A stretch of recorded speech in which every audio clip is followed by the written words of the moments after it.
So I'm just going to be talking about, this is an intro to conscious capitalism, just like an overview thing, just sort of set the stage. And so one of the things I wanted to start off with is just the thing that for me is the most difficult thing about conscious capitalism. It's hard to explain to other people what it's all about, especially why it works. So I'm going to lead off with the whole why part, and then follow in, just about conscious capitalism itself. Because the problem with talking about conscious capitalism straight out is like pretty soon, if you're talking to your average business person, they start to think, wow, this is a bunch of like warm, fuzzy, peace, love, and granola thing, and you could go ahead and do that, but your business is never going to be as successful. You're never going to make as much money. You're not bringing all the value that you could to the shareholders.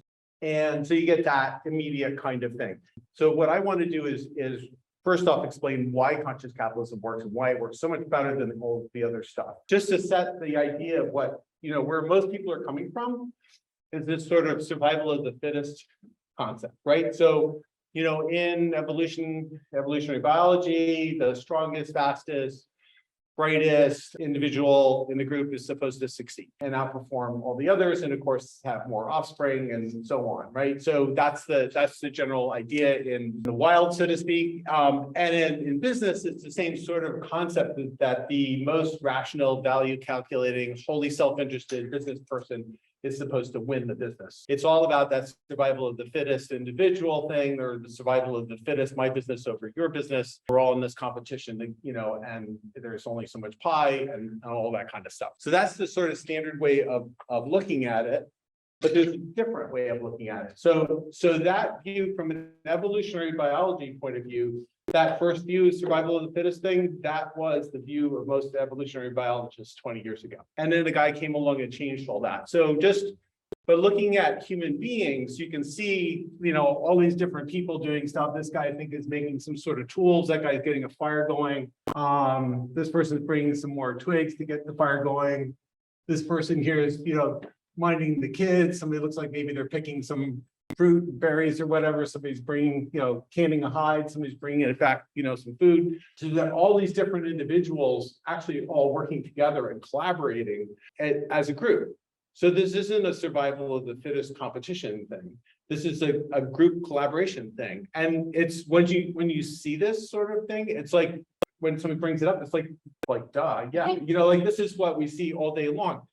But for whatever reason, you've got, the neoliberal economic school of business and Rand and all these people who've put out this really strong individual, against the world, against the other groups, and this competition kind of thing going on, where clearly this is not, what happens with human beings. And it's obvious when we all look around and see it. So human beings are actually capable of forming superorganisms. What a superorganism is it's a group of creatures that get together to collaborate to raise the next generation and maybe even improve the environment that the next generation is going to be living in. So honeybees, ants, termites, and everything are really good examples of that. They gather resources, they collaboratively raise the next generation. In mammals, you have things like, creatures like horses, elephants, whales, wolves, a bunch of different creatures also who do the same similar kind of thing. So, and we humans are really, really good at this. So sometimes, we have battles between our groups, or, we prefer one group over another group, and there's group strife and that sort of thing. But when we're at our best, we are really good superorganism collaborating type creatures. So there was a evolutionary biologist, David Sloan Wilson, back in 2006, published a paper with this quote in it. And he was a evolutionary biologist, and all the rest of the whole field was all about selfishness, winning and being, the smartest, fastest, cleverest, whatever creature in this competition thing. And there were, books coming, book of the time that everybody was into was The Selfish Gene, which is all about, this competition even at the level of the gene. And David Sloan Wilson said, that's true, but there's more to the story than that. And so he basically said, selfishness beats altruism within groups, altruistic groups beat selfish groups. So if you think about, like this group, if you just sort of do a mind experiment, say there's two different groups wandering around the African plains maybe 50,000 years ago, right?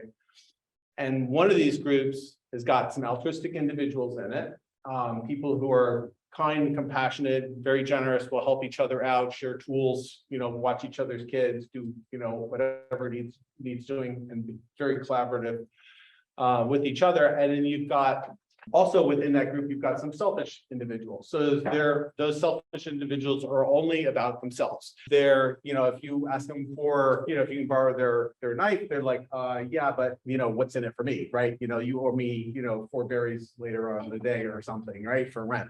So you've got some altruistic individuals in the group, and you've got some selfish actors within the group. And over time, what tends to happen is of course, those selfish individuals will take advantage of the altruistic individuals. So the altruistic individual will just lend them the knife, right? They don't want any rent on that.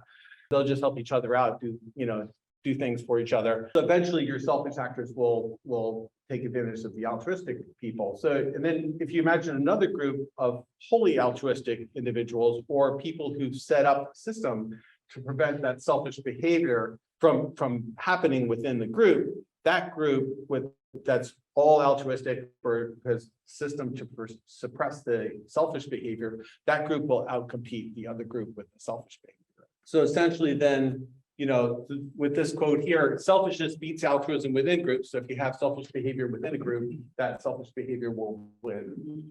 But if you can create an altruistic group, that altruistic group will outperform any of the groups that have selfish actors in them. So does that make sense so far? Any comments or thoughts about that or anything at this point? I think the whole is greater than some of the parts comes to mind. Yeah, exactly. So that energy between people becomes tangible. Yeah, I was writing down, I'll bring them up in a minute, but like as you guys are going around the room, one of those times I was just like light bulb went off, like, wow, you guys are saying all the things that bring up. So we'll talk about that. But these are the 4 principles of conscious capitalism: higher purpose, stakeholder orientation, conscious leadership, and a conscious culture. And if you were that, if you look at this from the typical business model or that Homo economicus creature we had that was wholly rational, value calculating, and completely self-interested, looking at this, they'd be like, oh, waste of time. Like this is not only silly, but you're going to suck up resources, and that's silly thing to do, right? So clearly this is written, for a different kind of group. I like to start with conscious culture because it comes off of, that intro, like why conscious capitalism works, I think pretty well. So as I was saying a little bit ago, we humans were altruistic creatures. We're happiest when we're feeling intrinsically motivated to help others in our group. And you guys were talking earlier. I'm just going to read back some of the things that you guys were saying about your leadership. And it's true at the leadership level, but I think it's also all these things are also true at the individual level of people inside a group.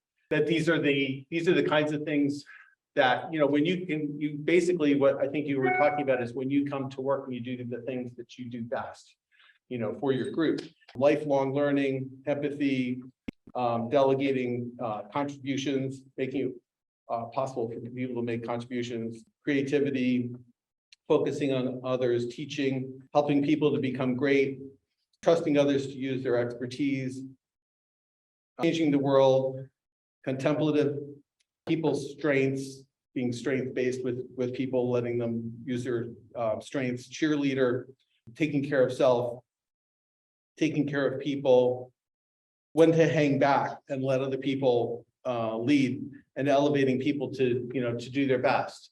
So those are excellent leader traits, and they also are really good things that help the groups to function. Because the groups that function really well are the groups where people can come to that place and also do the things that they do really well for their team. For a conscious culture, one of the main things you need is a lot of autonomy within the group. So you want to have people have as much freedom to see what needs to be done. So you've got to share lots of information with them, for them to come see what needs to be done, see how they can impact them, and for them to see how they can impact that thing in the company or within their group, and for them to actually figure out what they're going to do, how they're going to do it, who they're going to do it with. So autonomy is really key, and it's key not only because it's great for high group functioning, but it's also key for people to feel intrinsically motivated about what they do every day. Because like, if you think about it, if I make you do a thing that you really like doing, say that, imagine something that you really like doing, and I bribe you or threaten you or something to, make you do that. That when you do that thing, it's not going to be anywhere near as intrinsically motivating as if you figured it out for yourself, that this is the thing that needed doing. You saw that, what the group needed, you saw what things you're good at, and you thought, yeah, I could do this, right? So it's much more intrinsically motivating when we have the autonomy to see what needs to be done and just getting out there and doing it. We're also happiest when we can bring our whole selves to work. And we really love to have a sense of belonging that we're part of a thing. And we also, competence also came up in that list earlier. We like to be able to be competent to be doing a thing and or learning to, if I like the idea of maybe being able to do something someday, but I'm not good at it yet, and somebody else knows how to do that and they can teach me, then that's super motivating and energizing for me to be able to learn that thing, and also for the other person to be able to teach me that. So just to mention, like, autonomy, belonging, and competence are the three key parts of autonomous motivation theory, which is something that comes from field of psychology. Edward Deci and Richard Ryan came up with those things that are, basically what motivates people, what keeps people going. So there's research, behind all this. Yeah. And then, what makes for a high-performing company is people doing the things that they're really good at every day. Yeah. I'll just interject that also in your goodie bags for this session 1, under the team resources, there's a nonviolent communication for groups. And part of the theory behind nonviolent communication is that we all have the same needs. We're trying to meet, needs, but we have different strategies for trying to meet those needs based on coping styles and things from the past. So most conflicts are at the level of strategy. So if we can meet each other at the level of need, it avoids a lot of the conflict. And it speaks directly to what Gavin just shared about in this slide. So that could be a practical way of kind of bringing some of, the need-based fulfillment language into speaking to internal things. That same thing we were just talking about with the conscious culture, basically creating an altruistic ecosystem within a company where, people feel safe to bring their whole selves to work. There's lots of autonomy, minimal hierarchy, great sense of belonging and competence going on inside the company, right? You want to have that same thing at every level. So you could have that sort of system existing in a small group within a company. And then you've got groups of groups within the company. And then the company itself is an entity within a whole bunch of other companies, right? So you've got suppliers, you've got customers, you've got a community, you have shareholders, you have all these different entities that your company is interacting with, and you want to have that same kind of altruistic ecosystem with that larger group. Right? If you do that with your company and a bunch of other companies, like I was just saying, and that group is competing with some other group someplace else that, got some companies that have, maybe they have suppliers that are in it only for themselves, or customers who are very difficult, and or shareholders who absolutely want, the maximum return on investment like this quarter, that sort of thing. Those companies are not going to do as well as the companies that have the altruistic system that they're also working in. So the same, it's basically a fractal thing. It looks the same at all the different levels. I'm not going to talk a lot about this because later today, Soledad's going to talk about purpose, but I will say that, so that guy, David Sloan Wilson, I was talking about before, he talks about symbotypes. So we all, as human beings, we work together to create our own reality and our own understanding of reality. And so, in fact, but basically by talking about conscious capitalism and you guys coming here to hear about conscious capitalism, I'm sort of infecting your view of the world with a different, maybe a slightly different view of the world. So you guys are starting to maybe change a little bit. So you'll pick up some of these ideas, other ideas, maybe not so much. You may then spread some of these ideas to some other people somewhere along the way. Not only do we, as individuals and as groups, basically evolve and either survive or not, or do better or worse, but also the ideas that we come up with are doing the same thing. So we as groups create these belief systems or ways of looking at the world that we use to understand our world and understand what each other are thinking about. So, in this group, I can be super confident about different things I might assume about each of you as leaders, even if I hadn't heard, you guys go around the room before and talked about that. I could be, much more confident about that just because you came here and you're part of this group and you're listening to this sort of stuff. So, that can tell a lot about you. So because we are sharing at least quite a bit of overlap on our symbotype or a way of like looking at the world. Yeah, and then I guess the only other thing I'll say about purpose is that it's really kind of in the middle of, what we're really good at, what we really like to do, what we feel excited about, and, what the world or what the groups that we're working with need. And that's kind of where that purpose thing kind of resides. But we'll talk more about that. So conscious leadership is really about bringing this all together and making it happen.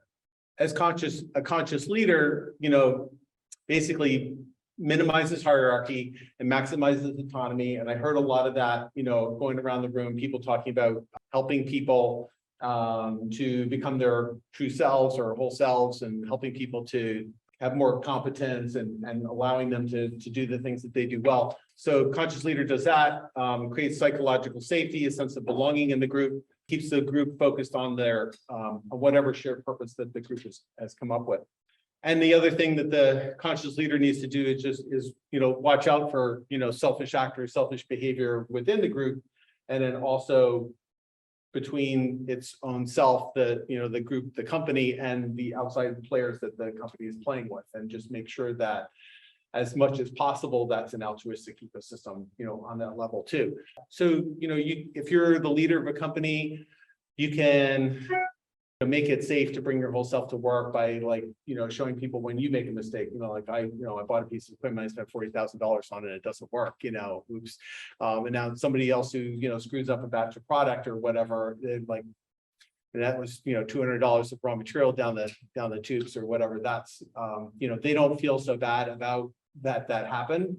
And they will be more likely to talk about it, and we can have a discussion, see how we can improve things and that sort of stuff.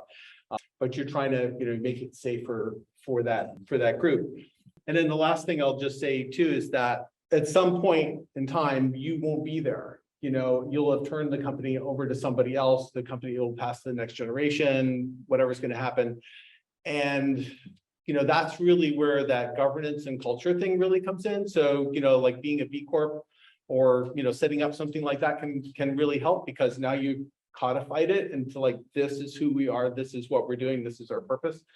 It also been, hit me over the last year or so that culture is a really critical part of that too, because, you can have, you can have a coup in a country, right? Even though it's got fabulous, rules and governance systems and everything like that, if people aren't willing to back that up when it comes to their, to their part of the system. So it's really important to have that cultural mix in there too. Otherwise the thing could potentially fall apart. So, and that's basically all I was going to say about this. So we've got quite a bit of time to, we can talk about these things. Or the other thing I'd be curious about, do you, what I said about, why this works and everything, did that resonate with you? And does that, do you think that would help with conversations you'd be having with people back at work? Yeah, no, this is not just a bunch of warm, fuzzy stuff. So, because as an investor in a company, so I do some angel investing now. Maybe I should have sort of just said in case people don't know, but we had a family business with I was part of the third generation. We sold it in 2019. We had 300 employees. It was a food manufacturing company. Now I do some angel investing, and the key thing I look for is this stuff in the company, because everybody can buy equipment, everybody can have a building and some stuff, but if I see the management team's got this, then it's yeah, this is going to be good, because they can be flexible. They will see what needs to be happened. People will see an opportunity, they'll step up and say, oh, I think we can do this better. Here's some ideas and that sort of stuff. So it's a different operating system. And people are going to be able to read more about Watson Inc., which was a West Haven company, Yeah. when they get your book. But what were the numbers in terms of you worked with employees to be more autonomous and apply that to reducing energy use, right? Yeah. There were some bottom line growth numbers. Yeah. So we saved about 25% of our electric energy usage, and maybe 5 or 10% of the gas that we were using, doing some of these things. So just as just an example of what we did. So we spend about $1 million in energy every year. So we have about $250,000 in gas, about $750,000 in electricity. And we, you can hire somebody, a bunch of consultants to come in and go through your building and say, yeah, you should be doing this.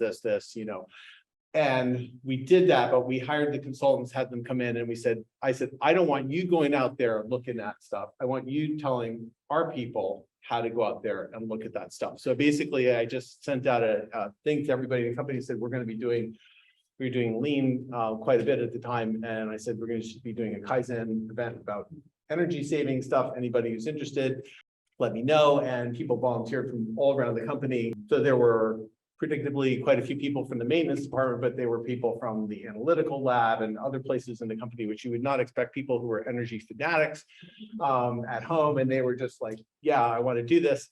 So the consultants came in and basically taught us how to go around and measure all of these things. And then the group dispersed out there to find out what, and measure stuff, came back to a conference room and put stuff into, big spreadsheet. And it was pretty amazing, like the stuff that we discovered, where the energy was going. And then we could start to look at, opportunities and things we could do. And one of the great things about having your own team go out is like, some consultant might not know, to look in that closet and see, but your group knows what's leaking in that closet. There's a big compressed air leak in there and you can't hear with the door closed, but they know, and they're like, yeah, there's this leak here, and that kind of thing. So at the end of doing that, we spent about $250,000 on retrofits. United Illuminating gave us about that same amount of money, and we knocked off about 25% of our electric bill. And, so that's significant savings. And so within, 2.5, 3 years or whatever, those things pay for themselves. And then what's I really think is really great about something like that is that, and then we fixed the things as much as possible. So our guys put the, insulation on the steam pipes. Our guys, replaced the LED lights. Our guys, fixed the compressed air leaks and fixed the steam traps and that kind of thing. So they all knew how to do all that stuff. And then, if you're now, wandering through the, plant and you hear, a steam leak or something, how to do that, how to identify which trap it is, how to replace it, that sort of thing. So you've got, a group of people who are dedicated. They're not going to let it backslide like you normally have in a company, 5 years later, and be like, yeah, this whole another $30,000 worth of compressed air leaks. And over those same 2 years, the company as a whole experienced growth. Yeah. We grew about 15 to 20% or something like that in that same period. While reducing energy, yeah. And getting your employees more engaged. Yeah, exactly. Everybody having a great time too. Yeah. I love the sleeping building audit. Oh, yeah. That you talked about. It's such an elegant example. Yeah. So we did it as part of that energy thing. We did like Eleanor says, a sleeping building audit. So it was a day we weren't running. It was a Sunday. We came in early in the morning and just started, walking through the building, and like we're not making anything. And lights are on in this room, and the dust collector is running over there, and there's air leaks and steam leaks. You can hear them really easily when the building's really quiet and there's no machinery running. So a great way to walk around, tag all that stuff. And then like one of the rooms was like, oh, the lights are still on here. Like there's not even a light switch to turn them off. You had to turn them off. You had to go to the circuit breaker panel and shut off the main breaker, not the main breaker, but the breaker for that part of the building. It's like there's other rooms were pretty good. We had motion sensors in them, but for whatever reason that room didn't even have a light switch, so nobody could turn them off even if they wanted to. I've got a question for the group. I mean, when Gavin and I have been out touring companies and having the same conversation with CEOs, the pushback we get is interesting, because they say, well, it sounds like some sort of socialist form campaign. And so Gavin and I and board collectively have been trying to obviously overturn that myth along the framework that Gavin's been talking about here. So I think for leaders to try to do that stuff for all of those people who are looking for that, that's not possible. So our purpose statement of our company happens to be, we are an invested fellowship fostering health and happiness for all. Or like a fellowship is in like the Lord of the Rings fellowship kind of thing. We're on this journey together. We've all got different skills and abilities. And we're investing in each other so that each one of us can become, who we ultimately want to be.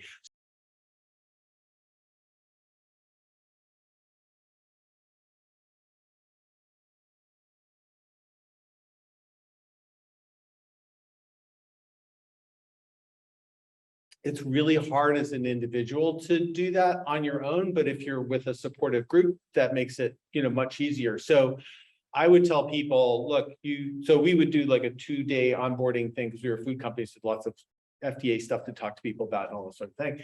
But I would spend about 2 hours just talking about these kinds of things and telling people, look, when you come to work, you're going to spend maybe 40 hours a week here, and I'm going to write you a check at the end of the week for, that work that you did, right? Fine, we can do that. The other thing that you've done is you've invested 40 hours of your life here at this company, and I can't compensate you for that, right? So because I can't compensate you for 40 hours of your life. What's that worth, right? So, but as a group, if we're all aware of that, and we're all aware that each person needs stuff to learn and to grow and to try new things and that sort of stuff, and we're all looking for those opportunities for each other and helping each other out for doing that stuff, that's where you can get that compensation for that 40 hours of your life putting in. But it's not me as a leader making that happen, it's the group making that happen. So that's part of that minimal hierarchy and autonomy thing going out, at that level too, that they are, if this is going to be an awesome group and, work really well, like, I'm pretending we're in my company or whatever, then, we all have to do this together. This is what we owe each other for the investment of our lives that we're putting in here together. So. I really applaud your calling that out, because we do a lot of work for nonprofits. And in many cases, they do the work of, racial equity, social equity, and wealth redistribution. And in many cases, they're the best sort of organizational structure to deliver that work in the community. But hearing you say that, it made me realize that if people en masse are going to that side of business to satisfy their purpose needs, then for me, that identifies a bigger opportunity of my corporate life can't actually provide a similar sense of virtue and fulfillment in the work they do. So that's how I'm sort of going to flip that around. Because all those motivators are very positive, very human, and very emotional. As company owners, I think we're all challenged to find that same ingredient within our employee teams, because we know that they're really primary motivators that make us all feel good when we go home. So I'm just going to kind of put that out as a challenge to all of us to say, well, we all need to do that. Yeah, there seems to be a little bit of like the purpose of the organization. I mean, one of the stakeholders is the employees, but the purpose is not to just take care of the employees. It's part of the whole. And I think if the employees are aligned with the purpose, then it's not about everything that you're doing for me. Right. It's more about the mission and the purpose, or fulfilling of that. Yeah. It seems. The things, The one thing that I would say is like going back to the first thing where you've shown the cheetah with the red tooth, and we can do this is fine, we can hear, and then the Homo economicus over there is like, I find myself to be able to implement conscious capitalism and the purpose in this is that is actually pulling it back to economics, saying, hey, actually, if we have a purpose-driven business that's well connected with suppliers and customers, we have a stronger business that is more economically and sustainable for the future. If we take care of the environment as sustainable, then because it's the way I can get alignment a lot of times, especially with investors and other leaders. So I don't know if that's here or there, but and if it's critique, but it's like I actually a lot of times have to go back to this.